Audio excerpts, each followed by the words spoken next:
everyone, my name is Brittany. Welcome back to my channel, and today I'm going to be doing the Finally Fall book tag.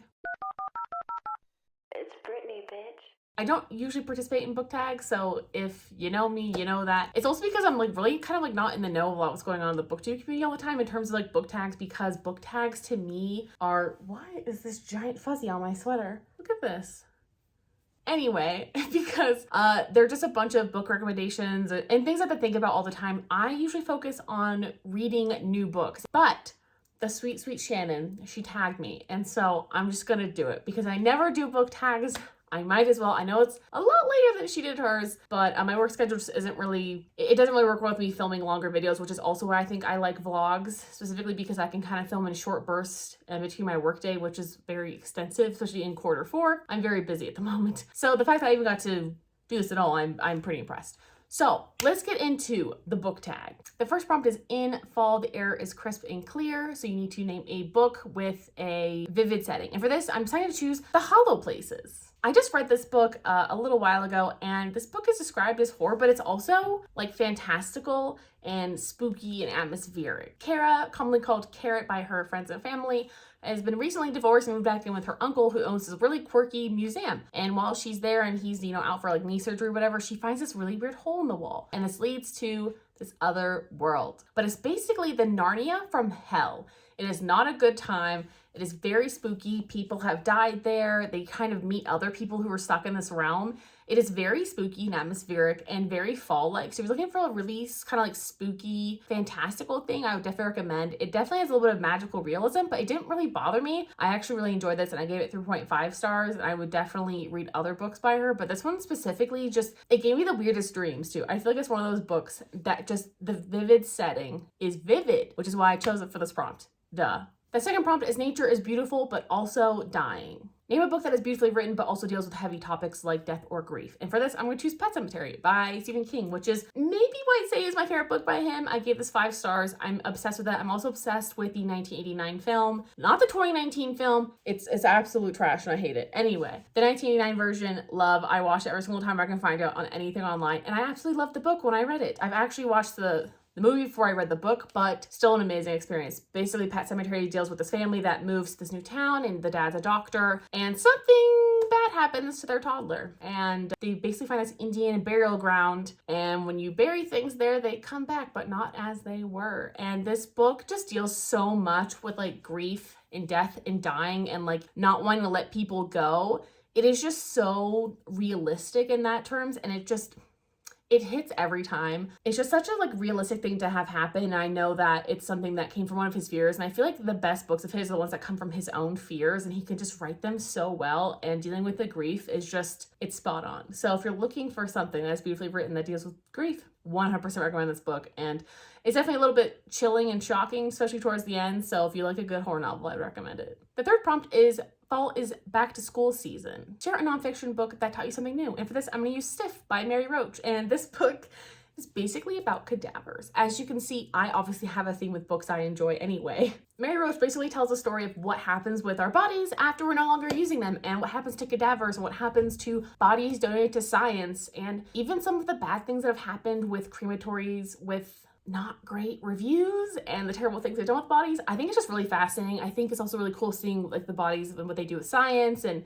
they also use cadavers, to study how bodies decompose. I think it was the University of Tennessee. I read this book 10 years ago and I still remember this, but I think it's the University of Tennessee. I believe they have a whole football field basically of cadavers, and they just study how the environment helps the body decompose. And it's really fascinating. And if you like death and cadaver stuff or science, I think you'll enjoy it. I also just love Mary Roach. She has other books as well. I think she just, I don't know, she just has a way with making stuff really accessible and easy to read, but also very titillating. And I would also probably recommend the audiobook, because I just love nonfiction on audio, because it's actually somebody telling you as if you're having a speech or a conversation.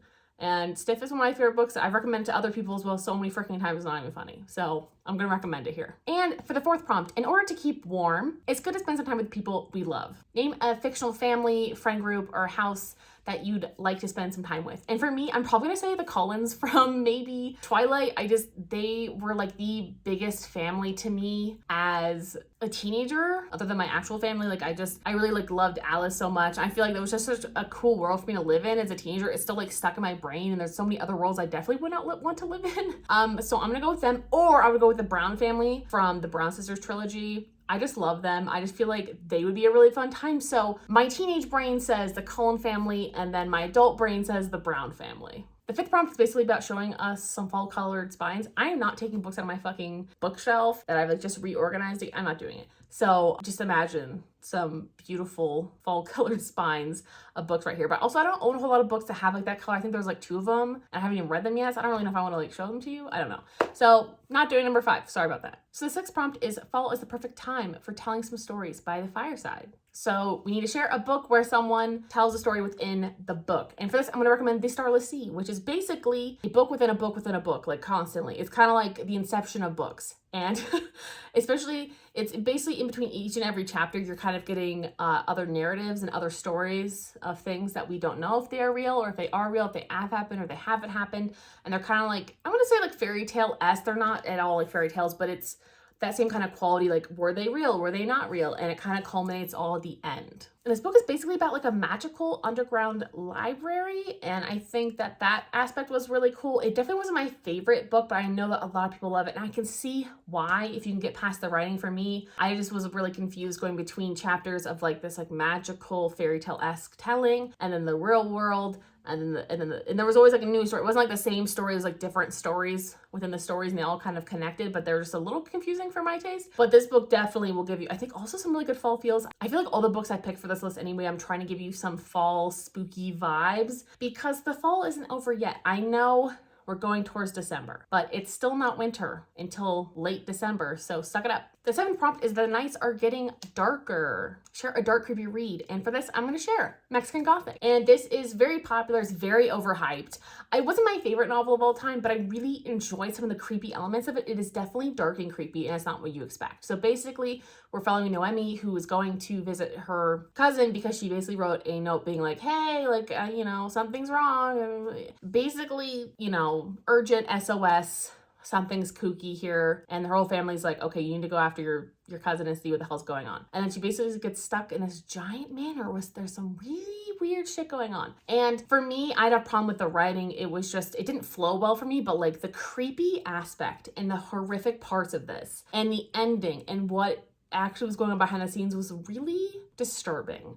And I think a lot of people really love that, and I think you'll love it too. The eighth prompt is the days are getting colder. Name a short, heartwarming read that could warm up somebody's day. So for this, I'm gonna recommend Fangs, and it's basically this really short little graphic novel about a werewolf and a vampire falling in love. And it is like the sweetest, cutest, like 100 pages of your life. I really hope that there's more in the future. It is just so sweet and funny, and it's just a really fast, easy read. I mean, you could probably read the whole thing in like 20 minutes if you really want to, and then you could reread it again because it is just such an easy, fun read. It's actually on like one of the books I would like to own just because it brings me so much joy. And I know it'll probably bring you so much joy on a cold, rainy day. The ninth prompt is fall returns every year. Name an old favorite that you'd like to return to soon. And I don't know if I could pick a book specifically, but I kind of want to go back to an old author of mine that I explored earlier this year named Christopher Moore. I never really heard anybody on BookTube talking about him. I think he was really popular like 10, 15 years ago. And I really enjoyed all his books. They're technically based as like humor books, but they always like kind of make me laugh, or they're just really interesting. And I kind of want to read his Christmas one. There's one that takes place in the Pine Cove universe called The Stupidest Angel, where basically this like angel comes down and like totally messes up like this sacred thing he was supposed to do. It's a good time, and I'm really kind of looking forward to a good time. So I'm kind of thinking about maybe reading him in December to end out my year, just because he's kind of a fun, easy, quick read for me usually. And obviously I'm looking forward to like the Christmas season. So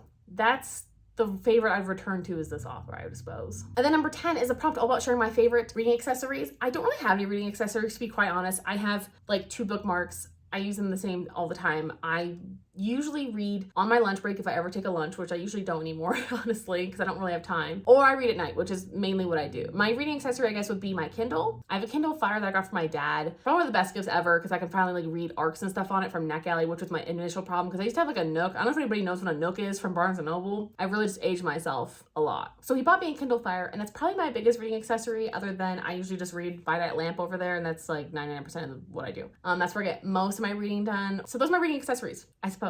And the number 11 prompt is to spread the appreciation and tag people. I don't really know anybody who probably hasn't done this tag already because everyone I've seen has done it. Also, I don't want to give anyone any pressure, so I guess I'm not going to tag anybody. So, sorry about that. Anyway, that is the end of this book tag. I'm sorry if it was kind of a mess. I obviously don't really do book tags a lot, and I feel like it just takes a lot of preparation to kind of plan what I would like to talk about. So if this was a mess, I'm wholly sorry about that. But if you have any fall reads that I should read before it's winter time, please let me know down below because I'm always looking for suggestions. Like I'm always looking for comments with book suggestions, and if you do, I'm gonna add it to my TBR like right away. Anyway, thank you guys so much for watching. Like, subscribe, and I'll talk to you guys next time. Bye!